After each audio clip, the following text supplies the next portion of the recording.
Para saintis asal Tiongkok baru aja nemu objek menarik di bulan, berupa kristal unik. Kristal ini mengandung unsur yang bisa menggantikan bahan bakar nuklir. Emangnya unsur apa sih? Kita cari tahu yuk. Komposisi bulan kita masih jadi misteri. Misi Apollo sudah diluncurkan setengah abad yang lalu, dan sejak saat itu belum ada lagi yang mendarat di bulan. Jadi kita kesulitan untuk menelitinya.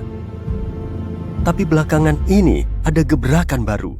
Jadi pada Desember 2020 lalu, saintis Tiongkok ngirimin probe Chang'e 5 menuju bulan. Nama misi itu diambil dari dewa bulan Tiongkok, Chang'e. Puitis banget ya. Probe ini terbang ke sisi terdekat bulan selama berhari-hari untuk menggali permukaan dan batuan di sana, lalu kembali lagi ke bumi. Probe Chang'e mengambil sekitar 1,8 kg batuan bulan, seperti basal dan lava padat. Meski kedengarannya biasa aja, misi ini telah jadi terobosan loh. Kita belum pernah mendapat sampel bulan sejak tahun 1976. Fungsi sampel ini sangat penting untuk menyingkap sejarah dunia kita. Para saintis telah lama mikirin proses terbentuknya bulan. Meski ada banyak teori, mereka masih belum bisa nemu bukti kuatnya. Tapi berkat misi ini dan sejumlah simulasi komputer, mereka bisa nemu kebenarannya. Bulan terbentuk jutaan tahun yang lalu, saat ada planet Katai menabrak bumi. Ukurannya sedikit lebih kecil dari Mars. Pecahan bumi melayang di luar angkasa, tapi sebagiannya menetap di orbit kita. Lalu, pecahan ini saling menyatu dan membentuk bulan. Peristiwa ini pasti nyeremin banget kan? Tapi ternyata proses terbentuknya bulan merupakan fase terbaik untuk planet kita. Tanpa satelit cantik ini, lautan kita cuma akan jadi genangan kecil dan kehidupan di bumi gak akan muncul. Temuan ini dianggap penting tapi masih perlu digali. Dengan meneliti sampel batuan tadi, para saintis di lembaga riset Beijing nemu kristal langka. Kedengarannya biasa aja kan ya? Apalagi monokristal transparan kecil setebal rambut ini juga pernah ditemukan di bulan. Kristal ini terbentuk akibat aktivitas gunung berapi mirip batu delima di bumi. Di lokasi kristal ini ditemukan, pernah terjadi letusan gunung berapi sekitar 1,2 miliar tahun yang lalu. Berarti kristal cantik ini sudah berumur 1 miliar tahun. Fokusnya bukan ke situ sih, tapi kandungan bahannya. Kita belum pernah melihatnya. Peneliti dari Asosiasi Mineralogi Internasional telah mengonfirmasi komposisi ini nggak ada di bumi. Kristal ini disebut Chang'e, yang juga diambil dari nama dewa bulan. Keren ya? Komposisi ini termasuk mineral asing ke-6 yang ditemukan di bulan dan mineral pertama yang ditemukan oleh peneliti Tiongkok. Saat ini, Tiongkok menjadi negara ketiga di dunia yang membuat penemuan di bulan. Tapi kristal kecil ini bukan satu-satunya objek menarik yang mereka temukan. Setelah meneliti permata ini dan 140 ribuan partikel bulan, para saintis juga nemu helium-3. Helium-3 dianggap penting karena termasuk salah satu unsur yang menjadi bahan bakar matahari dan bintang lain di alam semesta. Kamu pasti pernah bilang, mataharinya terik banget, kayaknya neraka lagi bocor deh. Makanya banyak orang mengira matahari kita berupa bola api besar. Padahal bukan. Pembakarannya adalah proses lain yang juga disebut dengan fusi nuklir. Tahapannya cukup simpel kok. Selama reaksi ini, hidrogen pada bintang berubah jadi helium. Tapi sebetulnya, proses simpel ini menjadi salah satu reaksi paling brutal di alam semesta. Ada partikel yang benar-benar bergolak di dalam matahari. Inti hidrogen yang keluar masuk saling tolak-menolak karena semuanya bermuatan positif. Jadi, hidrogen ini terus bergolak dan menetap di dalam kalau nggak dipicu oleh bintangnya sendiri. Ternyata, bintang punya gravitasi kuat yang mencengkeram miliaran atom dan menyatukannya. Atom yang menyatu kemudian menghasilkan unsur berat baru seperti helium. Selama reaksi, atom ini memancarkan banyak energi keluar angkasa. Makanya, matahari kita jadi membara. Di waktu yang sama, sang bintang juga menyebarkan banyak energi. Lalu apa sih helium-3 itu? Kalau aja matahari kita bisa ngomong, mungkin unsur ini bakal bikin matahari berkomentar begini. Santai aja dong. Fungsi atom helium-3 melepaskan lebih banyak energi daripada fusi nuklir biasa. Tapi helium-3 nggak mencemari atmosfer dengan unsur berbahaya seperti radiasi. Di bumi, cuma ada sekelumit helium-3. Keberadaannya di atmosfer cuma sekitar 1:1 juta. Helium-3 ini juga terus-terusan berusaha melepaskan diri keluar angkasa. Mungkin karena udah nggak betah tinggal di bumi ya. Tapi belakangan ini, para saintis nemu helium-3 dalam jumlah banyak di bulan kita. Rupanya, ada lebih banyak helium-3 di bulan daripada di bumi karena pengaruh angin surya. Matahari menempa bulan dengan helium-3-nya selama miliaran tahun. Jadi, unsur ini telah bertebaran di banyak titik. Meski jumlahnya nggak sebanyak di Jupiter dan Saturnus, energi yang dilepaskan helium-3 sangat besar. Kalau diestimasi, sekitar 25 ton helium-3 bisa nyuplai energi seantero Amerika Serikat sepanjang tahun. Saat ini, ada sekitar 35.000 ton helium-3 di planet kita, dan lebih dari 1 juta ton di bulan. Sumber daya sebanyak ini bisa ngasih cadangan energi Amerika Serikat selama ribuan tahun. Jadi kemungkinan helium-3 bisa dijadikan sebagai sumber bahan bakar baru. Dan kualitasnya lebih bagus dari bahan bakar nuklir di semua aspek.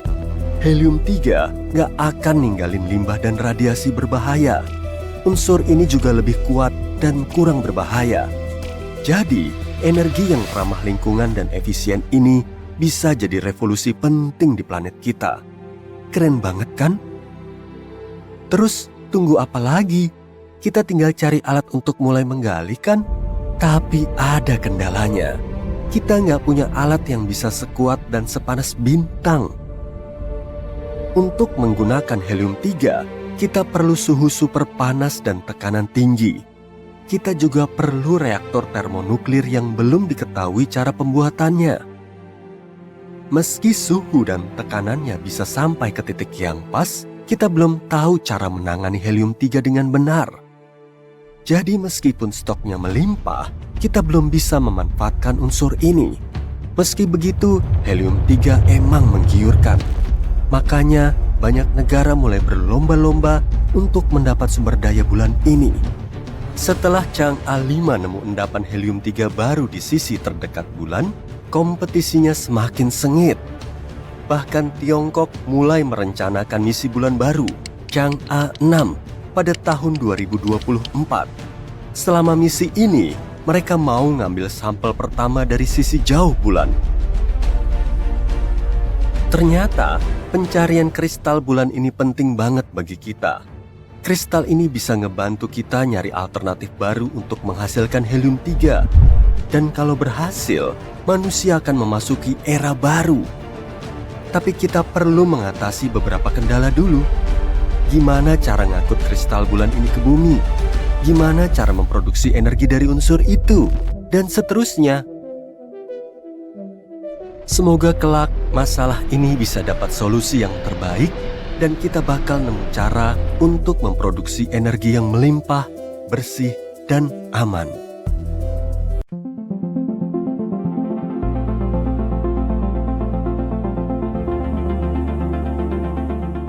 Sistem mirip ketapel di bulan ini mungkin akan memberi kita energi tanpa batas. Ini adalah konsep sistem peluncuran yang baru-baru ini diusulkan oleh para ilmuwan Tiongkok. Cara kerjanya akan seperti lempar palu dengan memutar lengan peluncur yang melontarkan benda-benda. Lengan ini diperkirakan memiliki panjang sekitar 165 kaki. Kapsul itu akan berakselerasi hingga mencapai kecepatan lepas landas bulan, dan kemudian meluncur keluar angkasa. Ide gila ini akan menelan biaya sekitar 18 miliar dolar Amerika Serikat. Wah, mahal sekali. Tapi percayalah, ini benar-benar akan sepadan. Sistem ini akan ditenagai oleh panel surya dan energi nuklir. Sistem ini juga bisa memulihkan lebih dari 70% energi yang digunakan setelah setiap luncuran. Bulan memiliki gravitasi yang sangat lemah. Di sana juga hampir tidak ada atmosfer, jadi udara tidak membebani Anda. Hal ini membuat peluncuran barang di sana jauh lebih mudah. Tapi kenapa kita bahkan membutuhkannya nih? Tujuan utamanya adalah untuk mengangkut helium-3. Ini adalah isotop helium yang sangat keren. Dan salah satu hal paling luar biasa tentangnya adalah ia bisa menjadi bahan bakar untuk fusi nuklir. Ini adalah proses yang sama yang terjadi di bintang-bintang, termasuk matahari kita. Jika kita berhasil menciptakan kembali fusi nuklir di bumi, kita bisa menjadikannya sumber energi yang bersih dan pada dasarnya tak terbatas untuk pembangkit listrik. Tapi helium-3 sangat langka di bumi. Kadang-kadang kita bisa menemukannya di formasi batuan vulkanik di dasar laut. Itu karena helium-3 merupakan produk dari unsur langka lain yang disebut tritium. Unsur yang biasanya kita buat di reaktor nuklir dan digunakan pada benda-benda keren seperti cat yang menyala dalam gelap. Tapi masalahnya dengan tritium adalah ia membutuhkan waktu sangat lama untuk meluruh dan berubah menjadi helium-3. Sekarang ada banyak helium-3 di bulan, sekitar 1 juta ton. Hanya 20 ton helium-3 sudah cukup untuk memenuhi kebutuhan listrik tahunan Tiongkok. Faktanya, tanah di bulan memiliki cukup helium-3 untuk memasok energi seluruh dunia selama lebih dari 1000 tahun. Tapi kenapa ada begitu banyak helium-3 di bulan dan hampir tidak ada di planet kita? Nah, itu karena helium-3 berasal dari matahari dan terbawa oleh angin matahari. Angin matahari itu seperti aliran partikel berbahaya. Mereka sangat radioaktif. Atmosfer tebal dan medan magnet planet kita berfungsi sebagai pelindung bagi kita. Mereka hampir sepenuhnya melindungi kita dari partikel-partikel itu. Tapi sayangnya, mereka juga mencegah hal-hal baik seperti helium-3 masuk ke sini. Namun, pelindung atmosfer bulan sangat tipis. Jadi, bulan terus-menerus terkena hujan angin matahari. Jadi, helium-3 menumpuk di sana selama miliaran tahun. Dan sekarang tersebar di permukaan bulan. Namun, menambangnya dan membawanya ke bumi bukanlah hal yang mudah. Biayanya sangat mahal. Coba bayangkan saja. Roket membutuhkan banyak bahan bakar untuk bisa lepas dari gravitasi. Setiap baut dan skrup di pesawat luar angkasa harus dirancang agar tahan terhadap kondisi ekstrim, seperti radiasi. Belum lagi, Anda membutuhkan tim ilmuwan roket yang benar-benar bekerja tanpa henti untuk memastikan tidak ada yang salah. Anda tidak bisa memanggil tukang reparasi jika ada yang rusak di bulan. Jadi, secara umum, biayanya sekitar $500 juta untuk ngirim 1 pon muatan ke satelit kita. Itu berdasarkan perkiraan dari NASA. Untuk memberi gambaran, mari kita hitung berapa biaya yang dibutuhkan untuk mengirim sebuah apel ke bulan. Sebuah apel biasa beratnya sekitar 0,4 pon, jadi misi lucu itu setidaknya akan memakan biaya $200.000. Sekarang, sebagai perbandingan, sistem peluncuran Tiongkok beratnya sekitar 80 ton. Masalah lain adalah permukaan bulan cukup keras terhadap peralatan, seperti debu bulan yang aneh. Misalnya, Anda mungkin masih ingat peristiwa kecil yang terjadi di tahun 60-an yang disebut pendaratan di bulan. Namun, ketika para astronot Apollo kembali dari bulan, mereka menemukan sesuatu yang aneh terjadi pada diri mereka. Tenggorokan mereka terasa sakit, dan mata mereka berair. Untungnya, itu bukan penyakit bulan yang menakutkan. Ternyata ada banyak debu bulan yang menempel di pakaian luar angkasa mereka. Debu ini tampak tidak berbahaya, tetapi terdiri dari partikel-partikel tajam dan abrasif, jauh lebih kecil dari sehelai rambut manusia, namun setajam kaca. Debu ini mengandung silikat, suatu zat yang dapat menyebabkan masalah paru-paru serius di bumi, dan merupakan masalah umum bagi para penambang. Jadi, debu ini menyebabkan semacam alergi bulan. Setidaknya begitu sebutan astronot NASA Harrison Schmitt. Semua 12 astronot yang berjalan di bulan kemudian mengalami bersin-bersin dan hidung tersumbat. Terkadang butuh beberapa hari untuk gejalanya hilang. Debu itu bahkan masuk ke dalam pesawat luar angkasa mereka, berbau seperti bubuk mesiu yang terbakar. Benda berbahaya ini bisa membahayakan manusia maupun peralatan. Debu ini bahkan berhasil merusak sepatu bot baju antariksa dan merusak segel pada wadah yang digunakan untuk membawa sampel selama misi Apollo. Seperti yang sudah disebutkan, partikel-partikel ini setajam kaca dan bergerigi, sehingga mulai menggores, dan mengikis permukaan apapun yang mereka sentuh. Mereka tidak peduli apakah itu logam, kaca, atau manusia. Dan karena debunya sangat banyak, hal ini menyebabkan peralatan cepat rusak dan gagal berfungsi. Dan itu baru salah satu tantangan dalam misi ke bulan. Jadi para ilmuwan benar-benar harus memikirkan ide-ide aneh untuk mendapatkan helium-3 yang berharga itu. Proyek para ilmuwan Tiongkok ini memang terlihat seperti penemuan fiksi ilmiah yang aneh. Tapi ini adalah cara yang hemat biaya untuk mengangkut material kembali ke kita. Alat ini bisa melempar barang ke bumi 2 kali sehari dan biayanya 90% lebih murah dibandingkan metode saat ini. Karena hanya membutuhkan listrik dan tidak memerlukan bahan bakar, sistem ini akan berukuran kecil dan mudah dipasang. Selain helium-3 yang sangat dicari, ketapel ini juga akan membantu memajukan teknologi penambangan luar angkasa dan kendaraan peluncur berat. Debu bulan tidak menakutkan bagi alat ini. Alat ini diperkirakan bisa bertahan setidaknya selama 20 tahun. Alat ini harus diangkut ke bulan menggunakan roket pengangkat super berat milik Tiongkok. Namun, ide ini sebenarnya udah lama ada. Ada sebuah novel berjudul The Moon is a Harsh Mistress, karya Robert E. Heinlein. Dalam ceritanya, ada koloni di bulan yang menggunakan ketapel elektromagnetik untuk mengirimkan gandum dan es air kembali ke bumi. Keadaan menjadi cukup kacau ketika para kolonis, yang dikenal sebagai Lunis, akhirnya mengambil alih ketapel tersebut. Mereka mengancam akan meluncurkan batu ke bumi, kecuali koloni mereka diakui sebagai dunia yang merdeka. Kedengarannya agak lucu, tapi sebuah batu besar, jika dilemparkan ke kita dari bulan, bisa memusnahkan sebuah kota. Kerusakannya akan seperti akibat hantaman meteorit, dengan kebakaran, rumah-rumah hancur, dan yang lebih buruk lagi. Namun, para ilmuwan sudah membicarakan ide ketapel ini sejak lama. Selama beberapa dekade, mereka berusaha mencari cara untuk menggunakan sistem elektromagnetik, guna mengirim sumber daya dari bulan ke bumi.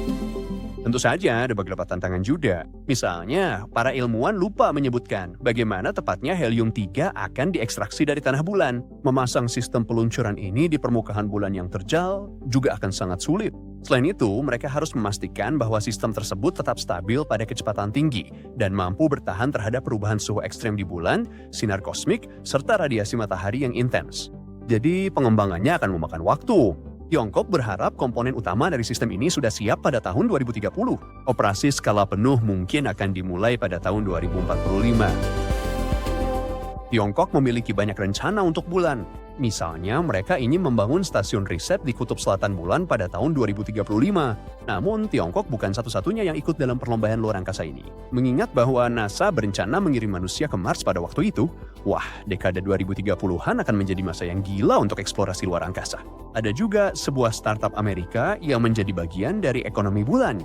Nah, mereka yang berencana mendaratkan astronot di bulan, bahkan ingin ada orang yang benar-benar tinggal di satelit kita itu dalam 1 atau 2 dekade ke depan. Salah satu tujuan koloni ini adalah untuk mendorong pertumbuhan ekonomi dan menciptakan lapangan kerja baru. Sebagian besar dari jenis pekerjaan itu sangat besar kemungkinannya akan melibatkan aktivitas penambangan. Dan jika nantinya ada 2 koloni luar angkasa, ya mereka harus berusaha mencari solusi terbaik secara bersama-sama.